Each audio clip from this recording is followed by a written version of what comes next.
And good evening, everyone. I don't know why we have commercials. That was the first commercial I've ever had. Good afternoon, everyone. A special time here, 2 p.m. Eastern Standard Time. Welcome to Ghost of Bacon. I'm your host, Jake Roberts. And as many of you are saying here in the chat, we have a very, very special program for you today indeed. A lot of people are very excited for this. And nice to hear from our good friend Tom Burns, who says it's currently sunny in New Brunswick, Canada. Very good to know.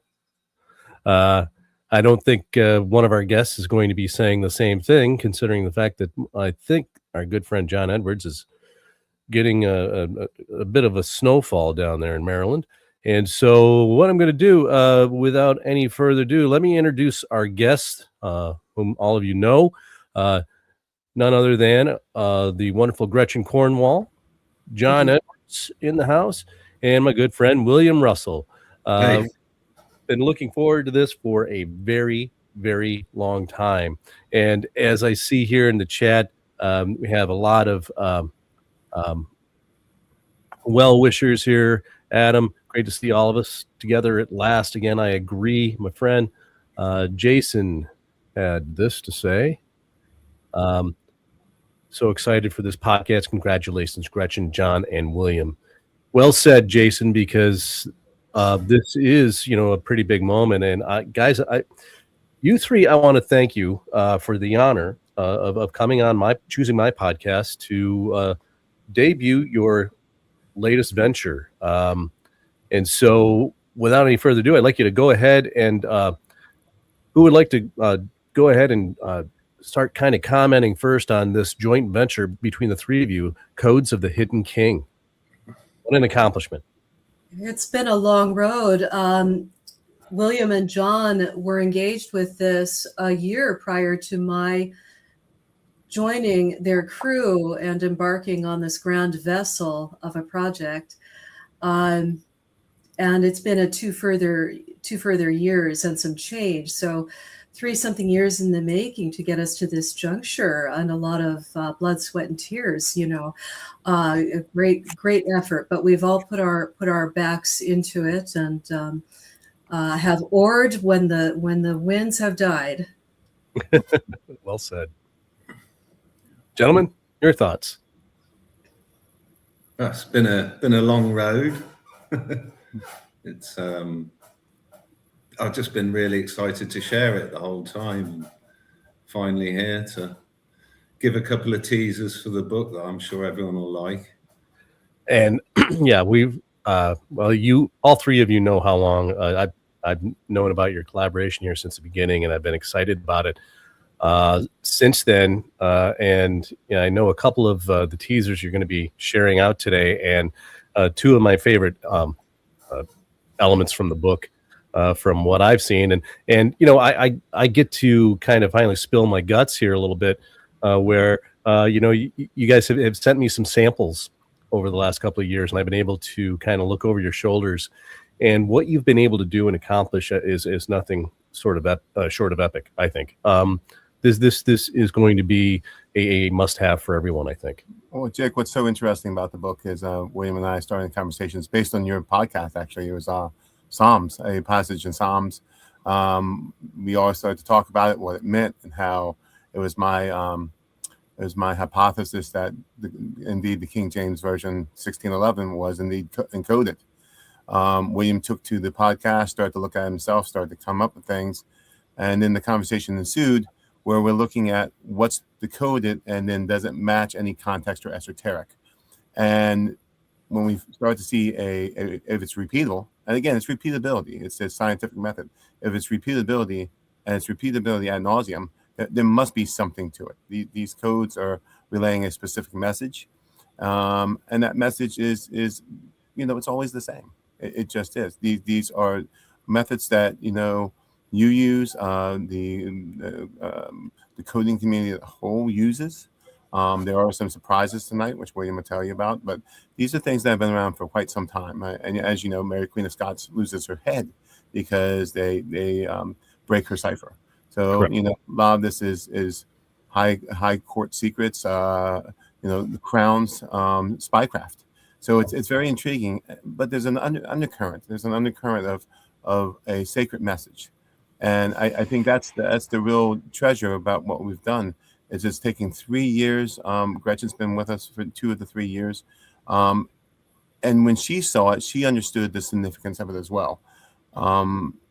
It's something that I believe is revolutionary, and something that, you know, it's this time in history that this voice emerges from the darkness again to speak.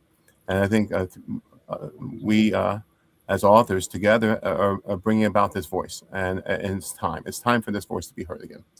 And it's taken a great deal of courage as well. And there have been times when we've all questioned what we were doing, but we just had to continue, because this lies at the core. This work lies at the core of who we are as individuals, as writers. You know, this is our. Gosh, I'm at a loss of words suddenly. But this is just how do you explain the core of your being? And we have done so through the pages of this book. And what's interesting is the message is multi-generational, and families, fraternities, secret societies, Templars, Rosicrucians, Freemasonry, you know, it's all ties together, and it's virtually the same message. It's the same undercurrent. These are forces that are bigger than us, and you know, it's going to be interesting to see how this plays out as you read the book. We shed light on the things that haven't been shed light on for 400, 500 years, but it was put there for a purpose, because the encoders thought that this was important enough to encode, and that someone would come around at some point and decode it. And you know, our decoder extraordinaire William Russell was the one that really spearheaded the decoding process of it. Gretchen, of course, you know, Templar historian, provided the context, and I provided the esoteric, and between the three of us, we really came up with a gem of a narrative, you know, that really explains what happened, who the major players were, and what the teachings were, and they're not lost anymore. They now have been brought to light through this book. Well said. And you know, you actually, you know, hit upon the very thing that I was going to kind of interject there, John. And you know, so I don't need to belabor the point, but each of you, and this is what speaking to what Gretchen was saying, each of you brought your own area of expertise to the fore here, and it's that blending of cipher, Templar history, and the esoteric that I think is really the magic of this book. The way you were able to take all three of your own individual skill sets and put them together and produce something that is, well, this epic. So, and what's really great about it is we have 3 different skill sets, but all 3 of us are arriving at the same conclusion. And so it tells me, when you're multimodal and you're coming at it from 3 different lenses, and you're coming up with the same conclusion, 3 independent researchers, it tells me that what we're seeing has validity, and that's true. Well, you know, that's what you and I have this conversation just about every day, I think, John, is this idea of repeatability. It's how we know what we know. The message keeps repeating. We keep finding it in different places, different locations, and all of the people that are now have started to do the same work in my Facebook group, Keys to the Rosy Cross and the Ghost of Bacon. We have so many people now coming at it, and we all see the same thing. So it's that idea of repeatability that I think is definitely the biggest strength of your book here. So what do you think? You want me to go ahead and share the screen if I can, John? And you guys can, I'm going to have to wait and see how we're going to play this out, I think. Make it so, number one. Make it so. Let's see. Wondering if that view will work, or maybe we'll just... There we go. Let's see what I can do here.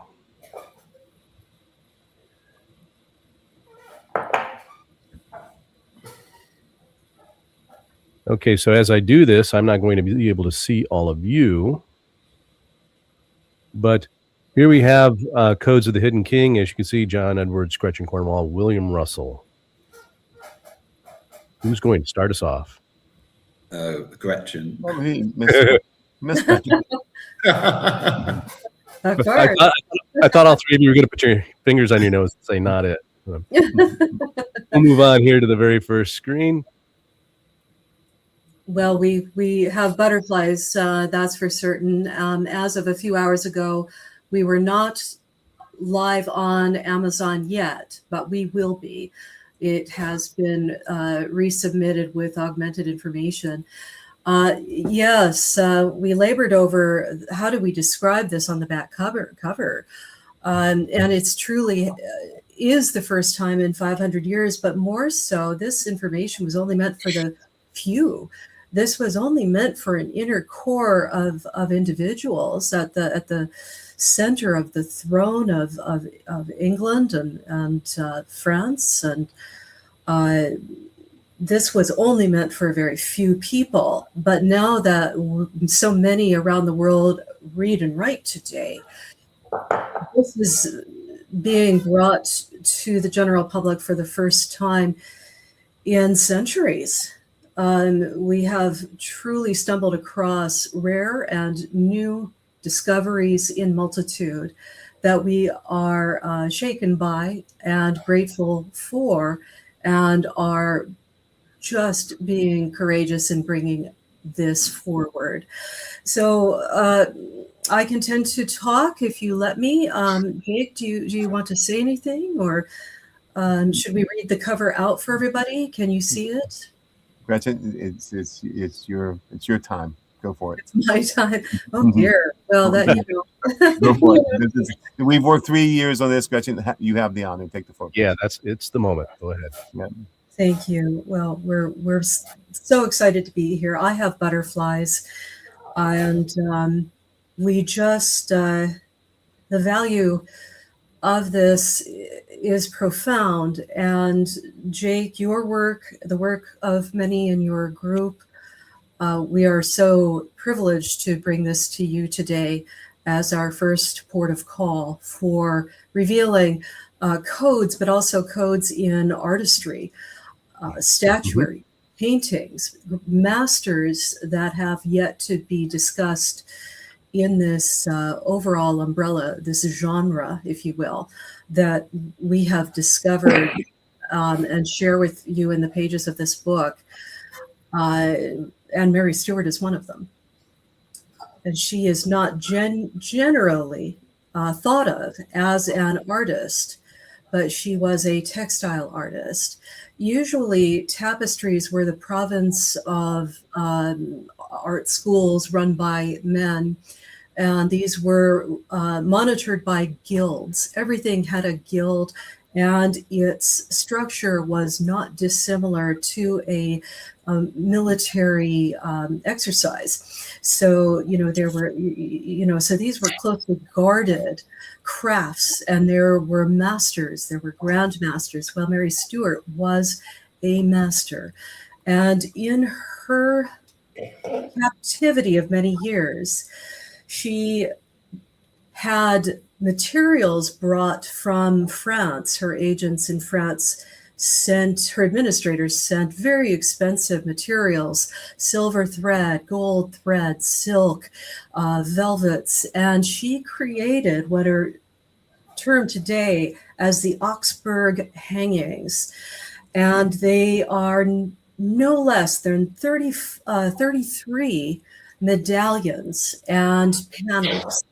Now, her background, of course, is that of a Stuart born in Scotland underneath the emblem of the unicorn, and with all of its mystical and sacred implications, having been repeatedly embroidered across Flanders, Scotland, France, and imported into England.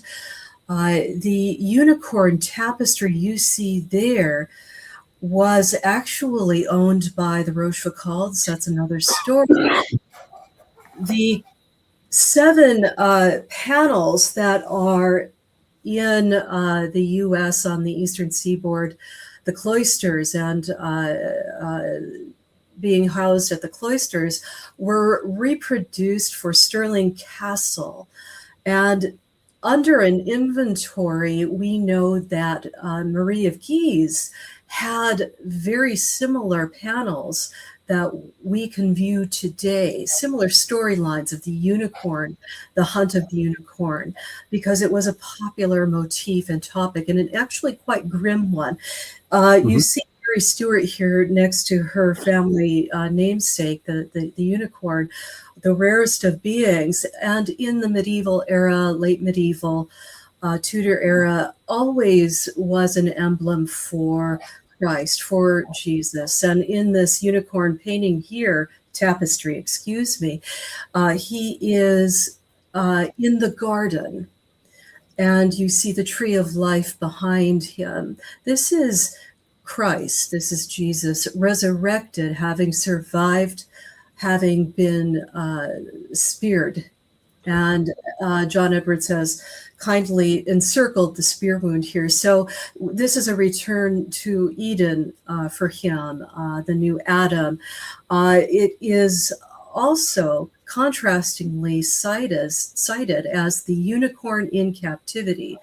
So the unicorn tapestries become something really interesting in relation to some of the pivotal families, lines in Western Europe, having been the subject of being literally hunted over generations. And if you remember that comment as you read this book and its broader implications in the book. Oh, for sure. And I can't help but notice, but on the left, above the unicorn's head, we have an alpha and omega on either side of the tree. Thank you for noticing that. I have that shrunk down and forgot to mention that. Yes, the beginning, the ending, the alpha omega. This is an emblem of Christ, and Scotland has taken that motif on board through the Stuart line as its rarest of heraldry beings. Thank you.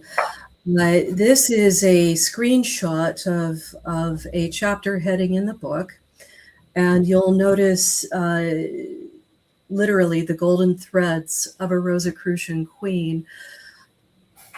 When researching this book, it was astonishing to come across this material as we were studying Mary Stuart, and it is not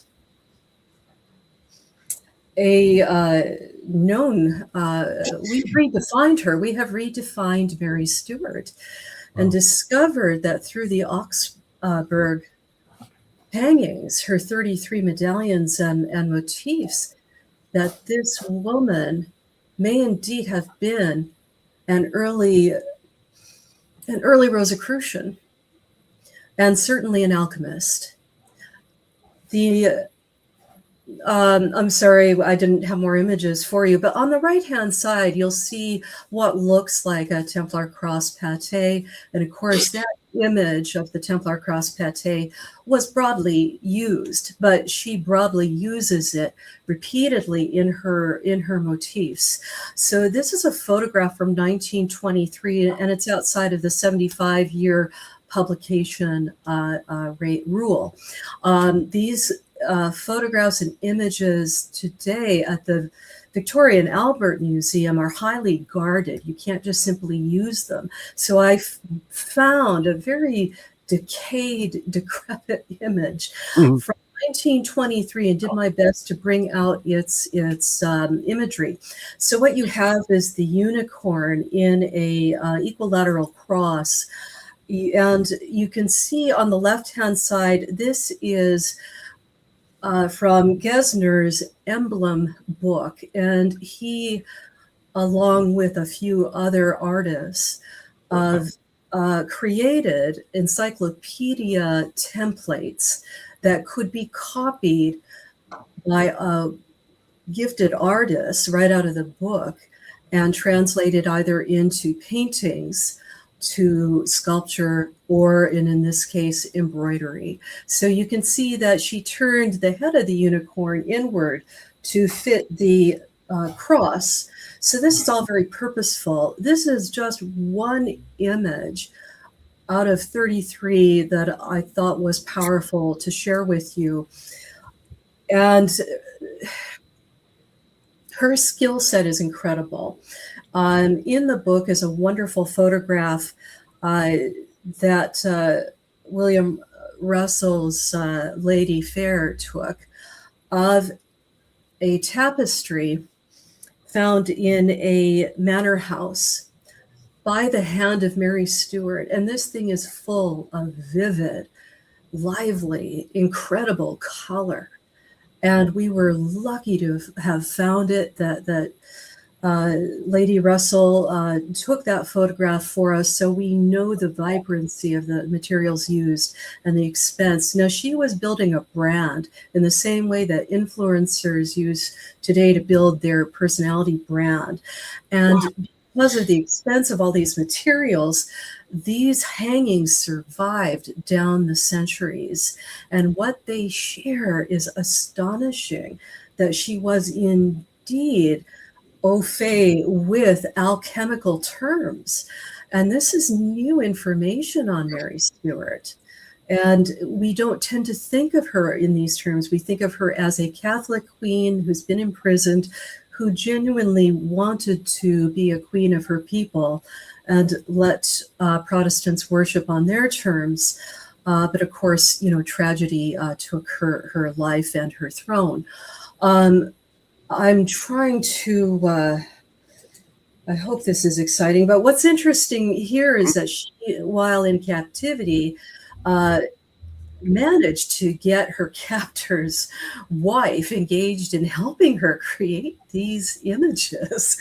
So she actually got the household wrapped around her little finger, and she was extraordinarily beautiful, ridiculously beautiful, insanely tall for her time at 5'10", very slim, and just a luminous beauty. She spoke 5 languages, Latin, highly educated, an athlete of her day as well. But this is her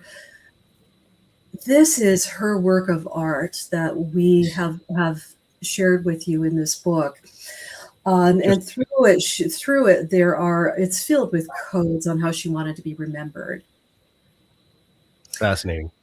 It's great about that, Gretchen. You said there are 33 medallions, correct? Yes. Yeah, and 33, as we know, is a code. And Jake or William, you can shout it out. 33 is simple cipher 4. Bacon. Exactly, bacon. So it's almost like there's your homage. Your homage is the fact that there was only 33 of them. Right. And so she almost encodes what she's doing, and the intent of what she's doing is taking these kind of alchemy symbols and alchemy teachings, and she's making it so others can understand it and others can have access to it. So speaking of which, should I move on to the next slide that I think is something for that actually deals with one of those codes?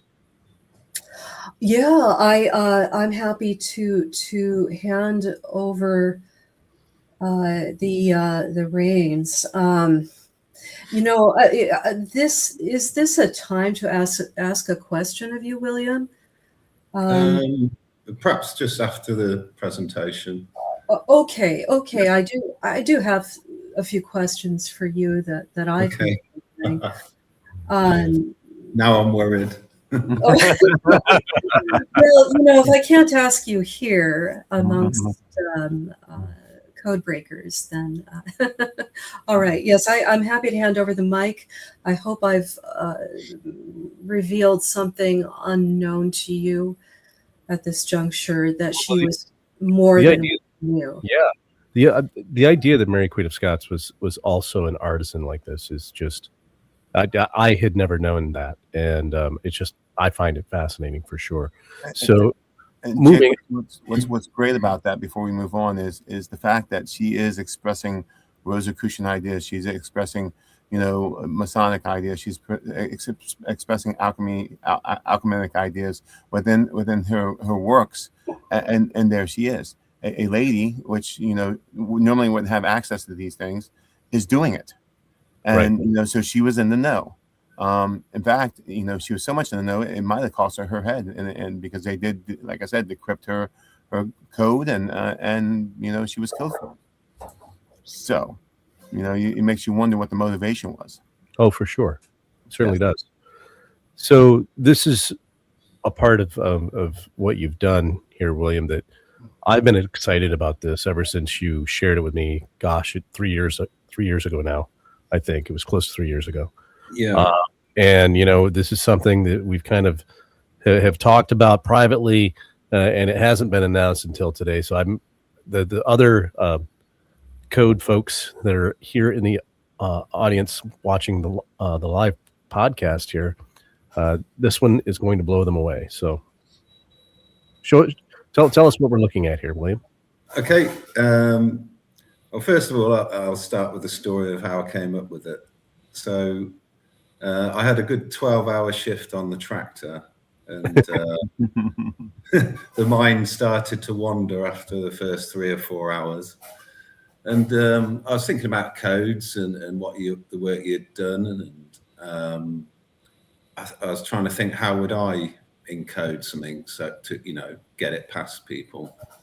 And you'd done some work on prime numbers, and I thought, well, let's change the alphabet into prime numbers. So I began with A, and A is the second prime number, so A has a value of 2, and so on and so forth until you get to Z, which has a value of 89. So that there you have your prime cipher alphabet. So I think this was September 2023 or 2022. I can't really remember.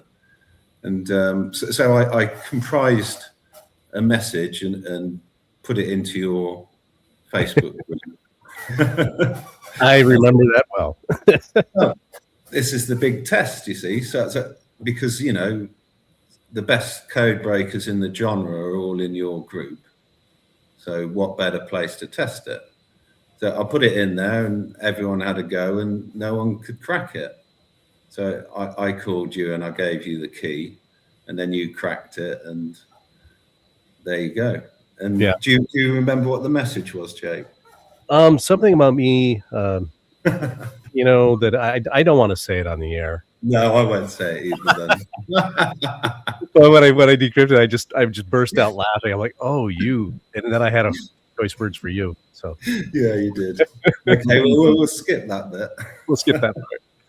But and then I started to notice that it had been used in Bacon's work to encode stuff, and just went from there. Really, I've used it throughout the book, The Codes of the Hidden King. I suppose the next question is, what's Bacon in prime cipher? Well, Bacon's 94 in prime cipher, and Francis is 204.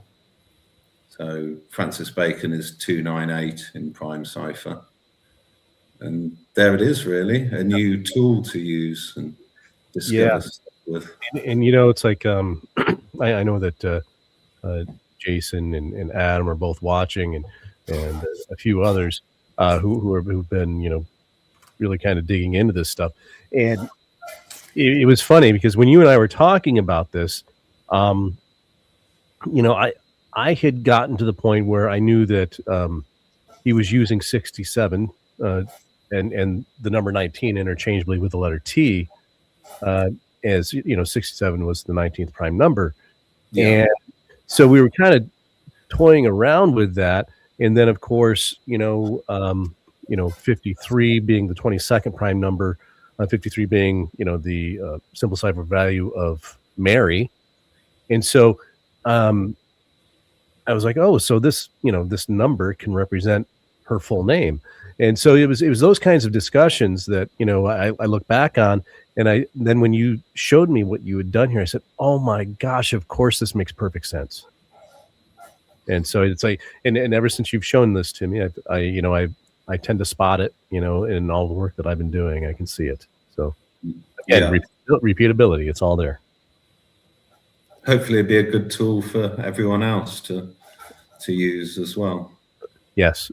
What's interesting about prime cipher, and William and I have discussed this, As a prime cipher is, those numbers are only divisible by themselves in 1. I've called it, the divine cipher, because you can only reduce God down to 1. So we found that when primes use this, it's messages of high importance, high level of importance. So which is interesting, because I think depending on the complexity of the cipher, determines the level of importance of the message. Yeah, and it's funny too, because I've stressed this in other podcasts as well, the importance of prime numbers in modern cryptology. In encryptions, the more prime numbers you have, the better your encryptions are. And so they basically have continued using Bacon's concepts of regarding ciphers right up until modern day. So Yeah. this image here, this slide, Laughing this one. among my favorite parts of what you guys have done. I think that as you guys start to kind of break this down and explain it to people, everyone make sure your seat belts are locked in your seat backs are in their upright and locked positions, because this is going to be quite the takeoff here. What are we looking at, everyone? How much do we say? I'll start with this. We thought we'd finished decoding the Last Supper. We probably spent about 3 months on it, I'd say. And then John calls me up one night and he's like, "Hey, Will, let's bring up the Last Supper again." I'm like, "Oh, for God's sake, no, we're done. Leave me alone, man, go away." Do you know what I mean? And he's like, "So over Jesus's right shoulder, what's that on the wall? Is that a box or a lamp or a lantern or what?" And I'm like, "Oh, I don't know. I'll have a look tomorrow, So in the meantime, that's Jake, how it started out. Jake, in the meantime, I'm going through looking at all context to see if that's a lamp, and it's nothing I've ever seen before in any sort of painting. It is a lamp of sorts, but it's much more modern. I was like, what is this? It's not an alcove in the wall that you place a lamp. It's an actual lamp. So this is again, DaVinci using his what do I say, symbolism. Yeah. And when you guys showed this to me, this is the next few sequences are what absolutely blew my mind. So are we moving on to the next slide? Or? No, not yet. Okay. So I looked at this and I came to the conclusion it had to be a lantern. It's fairly square. You can see the 2 side edges and the front edge, so it's definitely a cube. But it's out of place. It's like it's just hanging up on the wall. There's no alcove to place it in. It's just hanging there. So it's out of place, and when something's out of place, it means something. So continue, William. So I thought, what do lanterns do? That they shed light on things that are hidden and unseen. I looked at it and I thought, well, I can draw 3 lines off that lantern, 1 on each side and 1 down the middle. So I did. And if we go to the next slide, so 1 line went to Mary Magdalene's clasped hands, or John the Apostle, shall we say. The middle line goes to a glass of wine between them, and the other line goes to Jesus's right hand. I knew this meant something, but I didn't really know what. So I called John and I showed him and I said, this means something, I don't know what. And he just started laughing at me. Sounds about right. You can take over now, John. Well, it's interesting because the keystone, I think it was Will said, there's only one way to figure out what this is right. And so I shared something. I said, well, if, historically, the painting, that's John the Beloved. But, after the DaVinci Code, movie, and others have written about this, but not the first. But, many people speculate that is Mary Magdalene in the picture. Okay. Who had taken on the name of John. Yes. as a pen name, because the role of women and were suppressed in a misogynistic society during this time, and it was a way of her, getting her teachings and her message out there.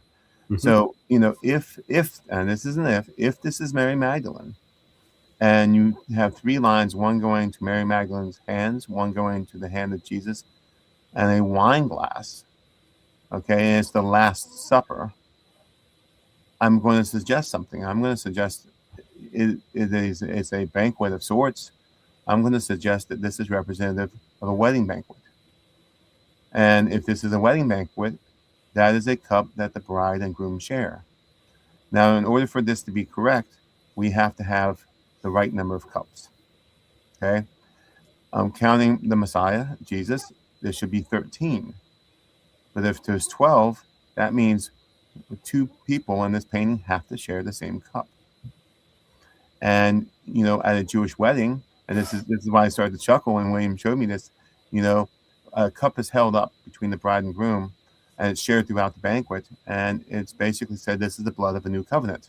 Anyone that's ever been to Mass or been up to receive the Eucharist, understands this is the blood of a new covenant. But instead of Jesus marrying the church, he physically married Mary Magdalene. And so this is what this is. And so, William, we counted the cups, and you counted them, I think, 4 or 5 other times. The wine glasses. Yep. And what number did we come up with, William? There's 12 wine glasses on the table, and we confirmed that with other research as well to make sure that we weren't just blind old men. Yep. So now we have a cup between the hand of Mary Magdalene, the hands of Mary Magdalene and Christ that they're sharing. So the Last Supper becomes a wedding feast. And theologically, that makes perfect sense. Jesus marries the church, but in the mystical body of Christ. But someone had to embody that. And if this painting is correct and the esoteric is correct, Mary Magdalene becomes a prototype of the church. And she literally is the bride of Jesus Christ. And John, isn't it also true that in rabbinical teaching and in Judaism, don't you have to be married if you're going to be a rabbi? Typically, that marriage would have happened bar mitzvah, age 13. Bat mitzvah and bar mitzvah at age 13, you're considered an adult by those ages. So, yeah, it's that if you were a Jewish rabbi, you would have been married. And then we have we have 18 years lost of Jesus's life. Where he was, we have no idea. Okay, if he was married at 13, 14, 15, somewhere in there, this would track with what we're seeing here. Right. Wow. And this means, of course, that DaVinci was in the know and recorded these facts in this encryption. The other thing we could say is if Jesus had to be married as a rabbi, did he marry later in life? And this may be what we're seeing here, is that he was married to Mary Magdalene, and the Last Supper becomes a wedding banquet. And it makes perfect sense. Theologically, it makes sense. Christ marries the church. I'm a bride, the whole, I am the bridegroom to the bride, an analogy that the church uses. This is what this is. But we're suggesting that the bride is metaphoric but literal. Right. It also reinforces the other codes that we found in the Last Supper as well. Right. Right. So. Very cool. Like I said, it in particular, a couple of there are some parts of what you've done here, particularly with these paintings. In terms of the encryptions, is just, that in and of itself, is just mind blowing. I don't want to give too much away, but the way you were able to identify numbers and placements and with the features within the paintings, I think is one of my favorite parts. There's no other reason for that scone, that light to be hanging there on the wall. It's not providing any light necessarily. It certainly has an illuminate at the back. It illuminates the painting, and illuminates it like it would have been encoded. What's illuminated? Well, when you draw the lines down, it illuminates, the fact there is a courtship between Jesus and Magdalene and the shared wine glass, which is a new covenant, like a Jewish wedding says, like you say when you receive the Eucharist, and that makes the Eucharist and the Mass a wedding party. You marry Christ, right? and this is what this is. Except this, in the Mass, we imitate what really happened. This is the Last Supper. This is where it really happened. Right. There it is. And I think Gretchen wants to say a few words about John the Divine and Mary Magdalene. I think that would be great. Yeah. It's in art, and this book is filled with images. We wanted it to be experiential and informative. It's information first, but it is also a book of art. And one of the things that we encountered over time, again and again and again, is Mary Magdalene is always seen with a book going back centuries. And we have no other choice but to consider a very close relationship between Mary Magdalene and John the Divine, John the Evangelist. And we will not extend here what we have found and proven, but I will say that when asked, and William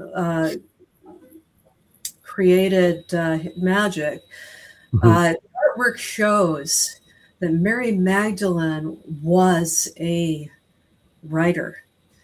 She was able to transmit the teachings of her husband through John the Beloved. And this is why in so many works of art, John the Beloved looks like a woman. Mm-hmm. Unmistakably looks like a woman. And we have padded this book with multiple images of John the Evangelist, John the Beloved. And I'm sorry, but this guy, he is a woman. And we just can't get away from it. And we're bringing a simple work to you tonight, an original work to you tonight, but we don't want to to reveal everything here. Right. To honor the 3+ years of work, but also the decades of our own backgrounds that we brought to the table. Absolutely. That we poured into this work of art, work of information, revelatory information. And now, of course, the term DaVinci Code has been brought up a few times during this conversation. Well, there's more to know, and that is just astonishing. Each time we found something new, we kept thinking, well, surely this has got to be it. No, the field is rich. The field is rich in discoveries. Certainly is. It explained why every time we went to close the book and said, this is it, William and I would get on the phone, Gretchen would call us, or one of us would discover something new, and we're like, oh, we got to put this in. We have to put this in. And Jake, you've been through this, and so what turned into be supposed to be a 1.5 to 2 year project actually, became a 3-year project because we kept seeing more of it and more of it and more of it. And, to build a case for it, we thought it important to continue to show the repeatability of the message. Right. The message was the same. It really shows you the thread of the sacred feminine that was underground during times of suppression of women's voices, during times of misogyny, during the time where, I believe it was Pope Gregory that rebranded Mary Magdalene as a harlot. Right. And so it's the suppression of women, throughout the entire tradition. So this is, to me, the hidden tradition. And we have vetted every part of this tradition to the best of our ability to show that it's there. And I personally believe, that the Templars knew it. I believe the Rosicrucians knew it. I believe this goes on in the speculative Freemasonry and forward. And it's the common thread that all these organizations have in common. Mm-hmm. It's the common thread. It's the golden thread. And, and then people start to reenact this. People start to take on, the Christ shoes and the Magdalene shoes. And the scholars and intellects, did just that. They understood the archetype. They understood the importance of the archetype and keeping it alive, you know, in a world that isn't always fair. Well said. So sad in you know, the Eastern Orthodox Church never declared her as a streetwalker. Unfortunately, after the Great Schism took place in the, you know, I believe that was the 11th century, and you had wave upon wave of Reformation movements, each time there was a split. There are 40,000 plus different Christian sects in the world. 40,000. Who in the world can possibly get their heads around what that means? But unfortunately, in all but a few, she has suffered character assassination again and again and again. And we hope with this work of blood, sweat, and tears to change that storyline with a different lens, with a lens through art, through story, and through code. Mm-hmm. Very, very interesting, gang. And this is when I got to this, I just started laughing. I said, "This is just a classic image." You know, explain to us what's going on here. I see the hand of John Edwards in this. Yeah. Well, you know, we all talked, and you know, this is a little AI envisioned portrait here. My colleagues and I kept adding more, and I'll let William break it down and have this honor. But it's a very unique image that has a lot of symbolism, and maybe the viewers out there can see some of it.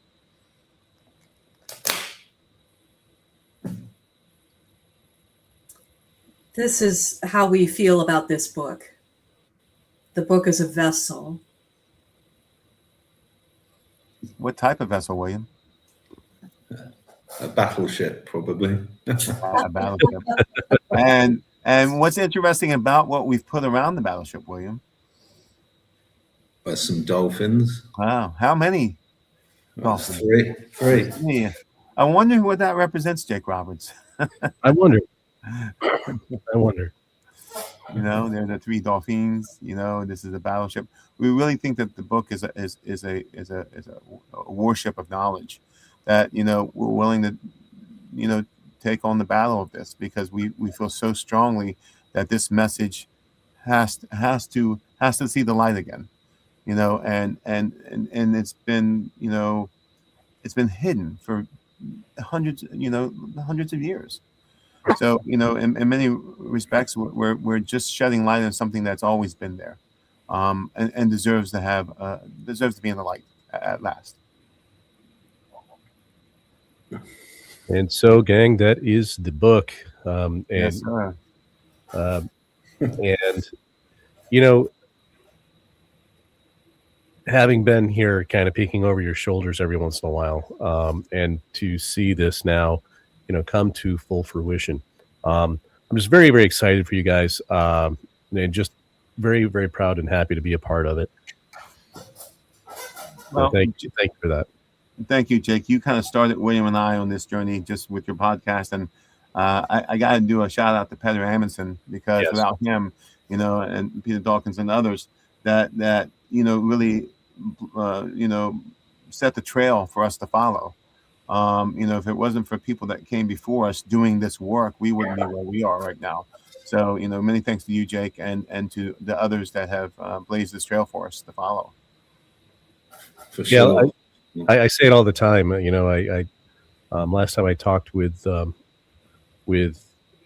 Chris Morford, I asked him, I said, I really hope I haven't gotten that heavy standing on your shoulders for all these years, because you know, he was the one that kind of roped me into taking a look at the plaque on Shakespeare's funerary monument in the first place. And of course, you know, I was following the lead of Peter as well, and you know, just roving through Mr. Peter Dawkins's website, you know, and just combing it for any piece of information I could find that would kind of clue me in on the right course to take. And that was, you know, the right move. And now I'm just so happy that there are other people who are, taking up that standard and just taking things forward in ways that, I could only imagine. It takes a William Russell to see, prime cipher and really figure out how it works. And of course, Adam Thomas and his father Francis, the way they have taken this idea of the transposition ciphers and discovered the algorithms that really make them tick. These are things that other people are taking it forward in ways that I think we're going to be. And you kind of talked about this process, towards as you were working on the book, and all of a sudden you say, "Oh, geez, I just found this another piece of the puzzle. This has to go in." Yeah. It's because the more you learn about it, all of a sudden the more information comes, right? And so now I think we're kind of at an exponential point where the information is going to really start flowing out even more quickly. And I think this book is going to do a lot to move that forward for sure. I think this book is a primer for things yet to come, and with your books, Jake, and this book especially, it really sets the tone for this lineage that people can now pick up the book, look at William Cipher, look at, Gretchen's historical perspective, look at the esoteric that I provided, and really take this football and move it forward. This is just another cornerstone. It's another keystone in the lineage. And, it was an honor to work with both Gretchen and William on this. I mean, it's an amazing book. I really think this is going to, it's going to do well, because these are things that I think are important even today. These are important things. These are important ideas. And I hope everyone enjoys our efforts. I mean, it was 3 years in the making, well worth it. I'm very proud of this book, and I hope people really, get something from it. Yes. And, oh gosh. So I'm just looking at some of the questions and comments from, I'm still worrying about Gretchen's question. That's right, Gretchen. You had a question for William, didn't you? My end is my beginning. Oh, that's very poignant. She knew she was good. Very good. Cruel. It turned out to be a very cruel death. Yes. Yeah. So, what was your question, Gretchen, for William? You had one. Oh goodness! Thank you for the reminder. I nearly lost it. The one thing that now that we've pressed the magic button and this book is our revised book is taken flight and will be live very soon on Amazon. Goodness, what is the easiest code you've broken, and what was the most difficult? Good question. That's an awesome question. That is a good question. I'd say the easiest code is Bacon as Shakespeare, to be honest. All the groundwork had been laid by numerous researchers in the field. Just a case of joining the dots together, like dot to dot. And, all I did was look at things in a different way to other people and got the same result that Bacon is Shakespeare. The hardest one, definitely the 007. Wow. That took me over a year to figure out. That did. Wow. Okay. Trying to working on it every day as well, because I just had to know what it meant. Wait, yeah. Which one did you enjoy the most discovering? Which code did you enjoy the most? Was it prime cipher? Oh, is he frozen? Another difficult question. Which code did I enjoy the most? I mean, of all the things we decoded, which one? I like the magic squares, but oh, I'd say the 007 I enjoyed the most, because it took the most pain, I suppose. Absolutely, I know the feeling. Yeah. And travel. Yes, and travel. Yeah. And we're talking. I know William quite well, how he decodes. He stares and looks and thinks about things. Sometimes 3, 4, 5, 6 months, trying to wrap his head around something in a Baconian sort of way to see how they saw it. And we're saying this is how they saw it. William tried to wrap his head around, how did the coder see this and what was the esoteric, what was being said. And literally, he spent 3, 4, 5 months in this case for the 007, a year, just trying to figure the 007 out. None of this is easy. And if this is an indication about what kind of great mind Francis Bacon and company were, these were geniuses. I mean, it takes literally a collective, a village, all of us working together just to get a glimpse into these minds. I mean, we can't do it alone, Jake. It's impossible. I mean, you can't reproduce a mind of a Francis Bacon that comes around once every 2,000 years. Yeah, it seems that way. Yeah. Yeah. Well said, Adam. Yeah, this obviously that was in reference to prime cipher, William. Thank you, Adam. And just looking at, it's a good tool, but it's also a step in a process as well. It's not Absolutely. the be all and end all. Exactly. So Tom Burns with a great question. He's talking about the Last Supper. He says, could the painting represent both events? The marriage, I'm assuming the marriage as well as his Last Supper, yeah. Tom, Absolutely. Tom, you know, you're very astute. You always have been. This is actually discussed in the book, how it can represent actually two events at once. And I'll just say this without spilling anything. It goes down to timing. And William and I spent some time working out the math on the timing. Yes, it could represent both the Last Supper and a marriage banquet. Very, very plausible, and we do go into that discussion. So very astute, Tom. Yeah, and let's see.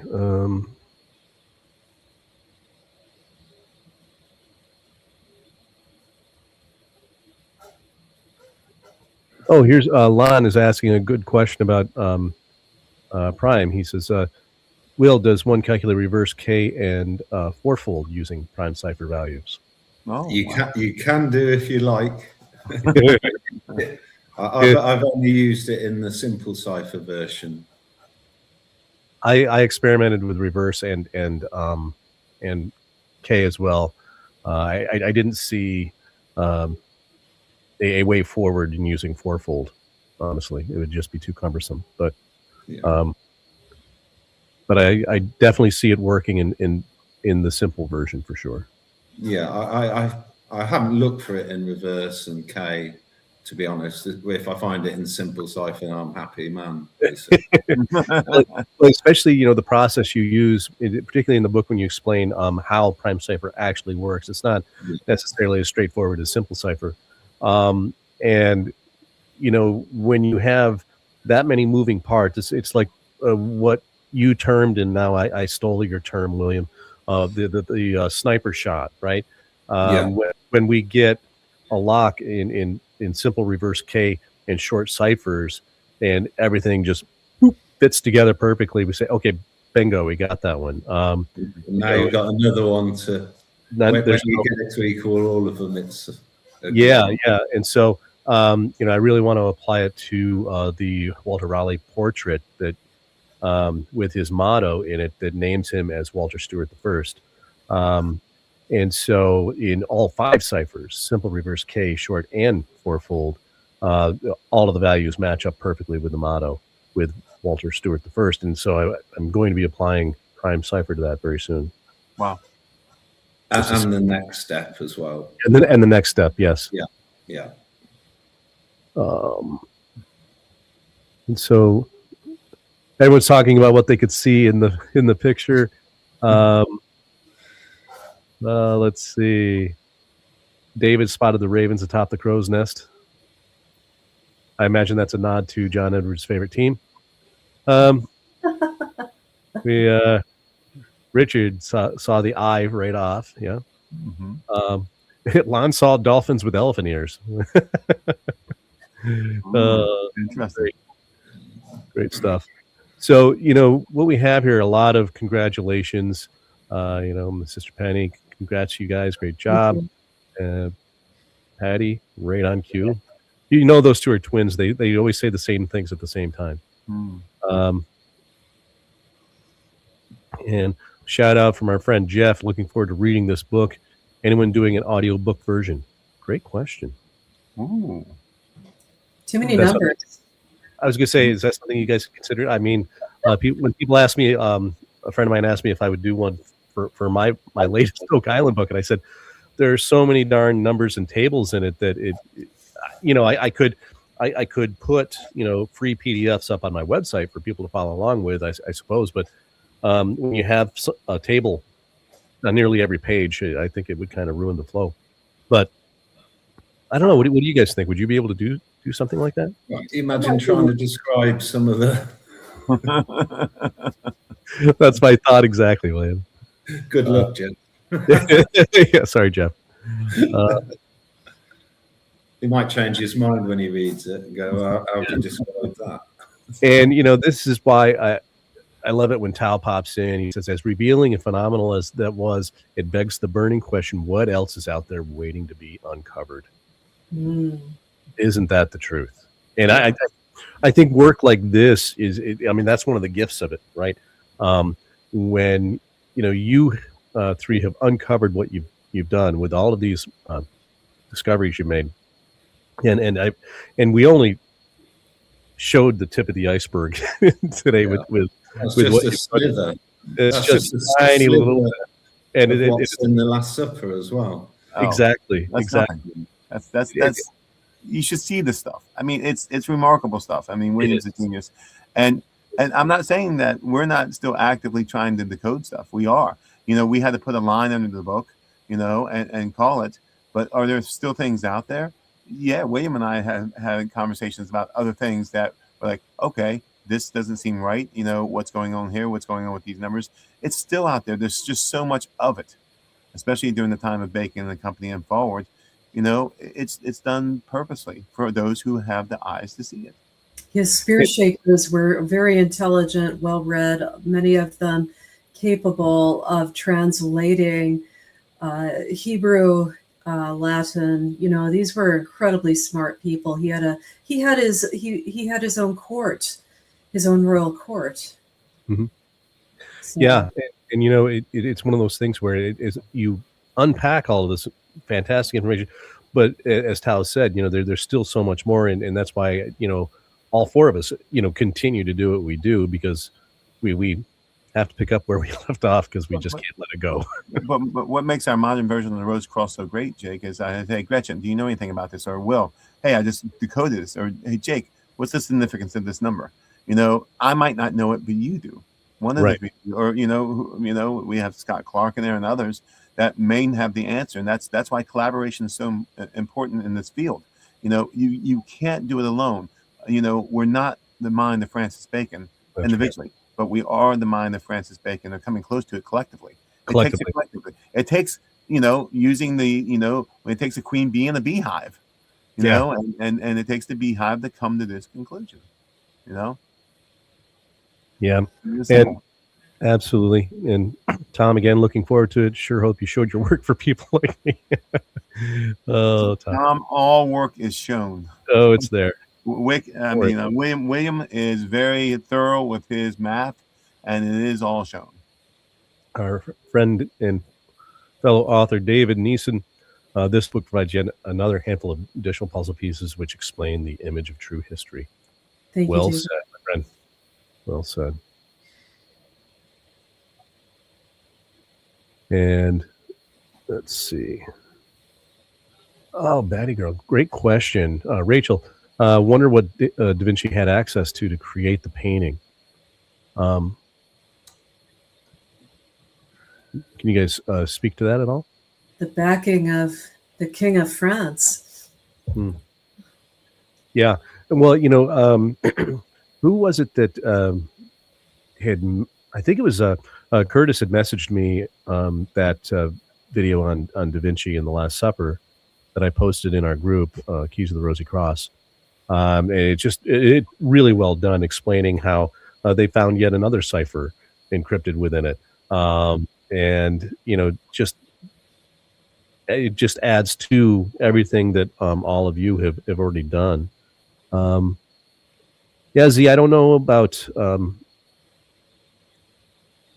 at Bash, if it could be applied to that.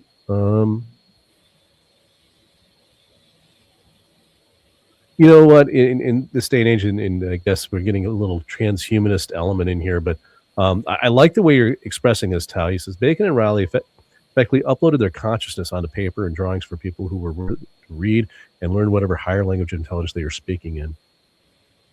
I like that. I like that too. That's what they, the artisans, the artists around the throne of France, England, Scotland, these people knew who they were, and they encoded artworks with the very fabric that one finds in these codes. Absolutely. They lived and breathed that. And, it's funny, the way I express it is, this is what they were doing for fun. Yeah. In a lot of ways, it was a form of entertainment for them. Okay, so I'm going to, communicate to my family and my friends in this hidden way and record it for posterity. And hopefully people, Karen is thanking you for all of your research. Jake, the most important aspect of this is these are recorded in works of art and masterpieces. Okay. And so I asked a priest one time, a Catholic priest, I said, hey, I need to know an answer to something. There's a statue of Pope Joan, who was supposed to be a female pope, and the Vatican, why hasn't it been destroyed? And the comment was, who was the artist?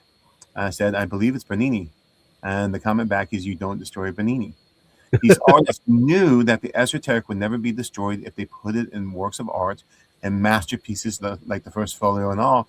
And if the work is never destroyed, the esoteric and the teachings are never destroyed. Exactly. It's because you don't destroy a Bernini. You don't destroy the first folio. There's just certain things, because they are what they are, one of a kind, you wouldn't destroy the Piete. You just don't destroy certain things. And if the esoteric is in there, such as, the Sixtine Chapel, where you have a cross-section of the brain, you don't destroy, Adam and God, in the Sixtine Chapel. There's certain things you don't destroy. Yes, the esoteric's there, big deal, but you're not going to destroy masterpieces. That's foolish. So you cherish the masterpieces, and you literally, the esoteric is going to sit there for people that have the eyes to see it. Any good Mason, any good secret society person will tell you it's all out there. You just have to know what you're looking at. Exactly. And so Rachel is refining. Yeah. It was meaning what information inspired the thing. Where did the idea come from? With the church trying to suppress the info, I wondered what his source was. In other words, I think I understand what you're saying here, Rachel. How did he know about this hidden knowledge about the Magdalene?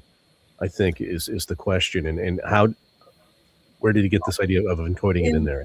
Well, in brief, and I know that John and William have suggestions as well, but this is a culture and need to know things hidden in plain sight. But art schools were profoundly important for the transmission of information. Who he received his initiation from is an interesting idea, but the transmission of information through plays, through literature, carving, statues, and paintings, and of course codes. So that's who was his inspiration? Who was his teacher? That John, William, do you have anything you'd like to contribute to that? John? I was going to say, it also goes down to who the patrons were. Many things were commissioned. And if a patron says, I'll pay X number of dollars, coins, silver, gold, whatever it is, to have this commissioned, but I want this hidden in here because it's important to myself and my family, the artist would gladly do it. These things are in families.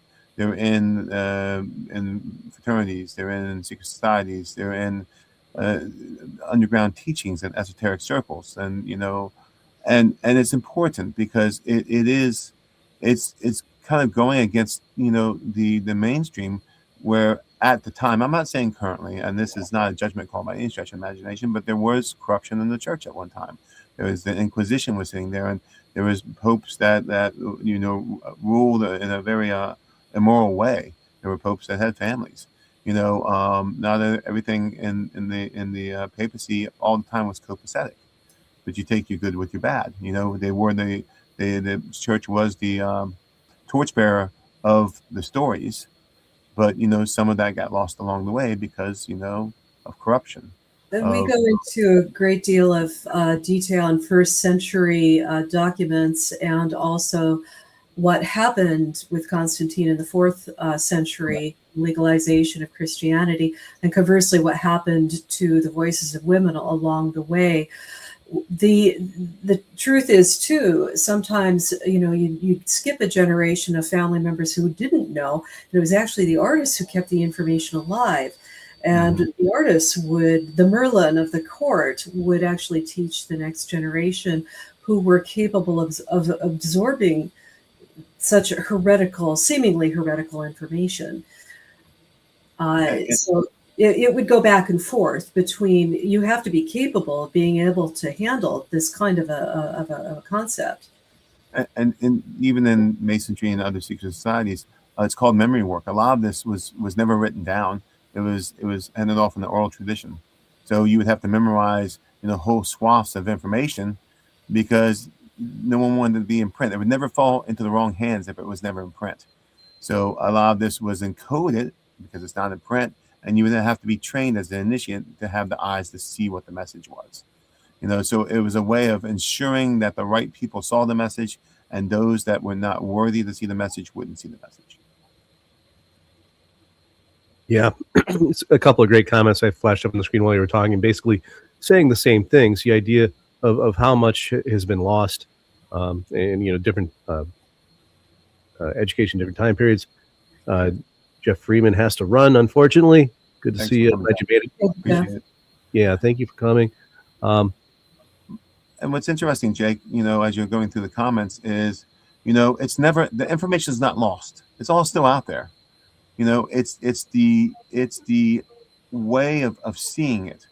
I think William does it so well. He started decoding this using methodologies which were known, and really back mapping a lot of what we know nowadays, because we have the internet and we have things that we didn't have 200 years ago. And when you back map it and you see commonalities between what we see now and 200 years ago, 400 years ago, and they're using the same coding methodologies, then you say to yourself, well, hey, the tradition didn't fundamentally change at all, or very little. It morphed a bit, but not all that much. There's so much in early stages of Masonry and Rosicrucianism that are still to this day in existence, and the same codes are still being used to this day. So, absolutely. And so if you understand the codes and you go back to the source material, well, boom, you're now reading the original intent of Bacon and company and setting up, speculative Freemasonry. You understand the intent because you can read it, because those traditions go unchanged. Right. And so what William does. Yep. And as Adam said, all the world is numbers. That is the Pythagorean philosophy, that Bacon and company were embodying, particularly with their pictorial ciphers, which I'm getting more into these days. Very true, Adam. Yep. So, all right, gang. Any final thoughts? And so your book will be live here soon. Tell everyone how to find it, how to find you. If you have a website, shout it out. How do we follow you guys and what you're doing in the future? Well, within hours, we expect the book to be live in Amazon, in paperback as well as ebook. I just checked, and it was not there. But we'll each be putting this out there on our Facebook pages. I'll be blogging about it, talking about it. There is a website. John, do you have further thoughts about where people can catch up with us? Well, we also have a Facebook page that we're going to be inviting people to, called Codes of the Hidden King on Facebook, as well as we're in the process of launching the webpage as well, which is in the back of the book. And of course, you can email me directly via Facebook and ask questions, and I'll get back to you as quickly as I can. Absolutely. Well, great. William, anything to add, sir? Yeah. Say what? I said, Mr. William Russell, anything to add, sir, as we depart? Just read the book. There you go. Oh, I plan on it. Yeah. Dog jumped off my lap. All right. So, even the dog says read the book. That was dog eats to read the book. Read the book. There you go. He reads it. He doesn't eat it. So, all right. Jake, Yeah. You know, dog in prime cipher 67, don't you? Yeah. Yeah. It's also God. It's also God backwards. True. The dog star, the God star. Yeah. Well, you know, and that is highly relevant in pictorial ciphers for sure. It is. It's always a dog, isn't there? There's always, well, he always has 4 if it's him. So, so very, very interesting stuff. Well, gang, I'm going to pop you out of here. We're going to close things up. Again, I can't thank you enough for awesome. Choosing to come here and share this day with me. We've all been looking forward. I know I've been looking forward to it, probably not nearly as much as the 3 of you, but I've been, you know, waiting with bated breath, and I really can't wait for it to be available. I'll be grabbing my copy as soon as possible to read it in its entirety instead of the excerpts that I've already sampled, which just made me hungry for more. So, we want to say thank you to you for writing a foreword in the book as well. Again, honored. Always an honor. Okay, people, I'm going to pop you out of here in the green room and wrap things up because, as you can hear, we have people coming in. But I'll be joining you here after the show for just a few minutes.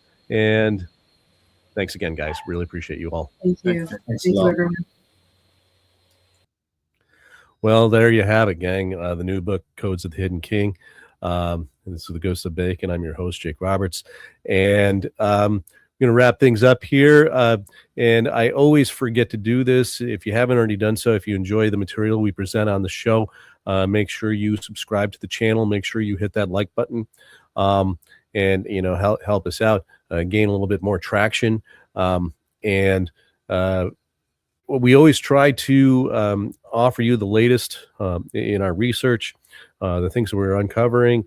And one thing's for sure, you don't hear this stuff anywhere else. So thanks for joining us today, people. Appreciate you all.